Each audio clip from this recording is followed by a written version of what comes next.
ఆ మాంగళ్యంలో 3 మాంగళ్యాలు ఉన్నాయి.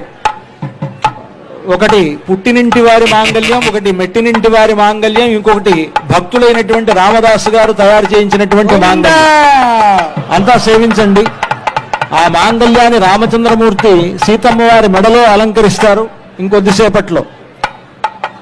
మన పద్ధతిలో దక్షిణ దేశంలో మాంగళ్య ధారణ అనేటువంటిది ముహూర్త సమయానికి జరుగుతుంది. తమిళనాడు ఆ ప్రాంతాలు. మన తెలుగువారు ముహూర్త సమయానికి జీలకర్ర బెల్లం ఉంటుంది.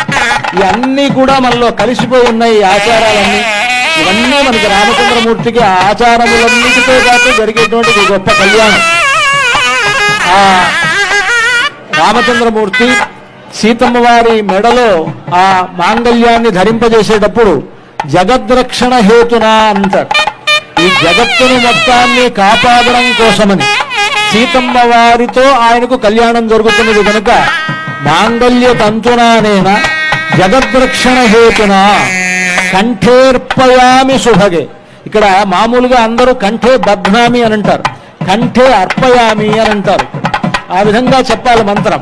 కంఠేర్పయామి శుభగే త్వంజీవ శరదాం శతం అంటూ ఆ మాంగళ్య మంత్రాన్ని పఠిస్తూ సీతమ్మ వారి మెడలో రామచంద్రమూర్తి అర్పించేటువంటి సన్నివేశాన్ని ఇప్పుడు మనం చూడబోతూ ఉన్నాం. అర్చక స్వాములు ఆ కార్యక్రమాన్ని నిర్వహిస్తూ ఉన్నారు. సాక్షాత్తు రామచంద్రమూర్తి సీతమ్మ వారి మెడలో ఆ మాంగళ్యాన్ని ధరింపజేస్తూ ఉన్నారు. సుమంగళీరితి మంత్రేణ శ్రీ సీతామహాలక్ష్మీదేవ్యాః కంఠే మంగళసూత్రం బధ్వా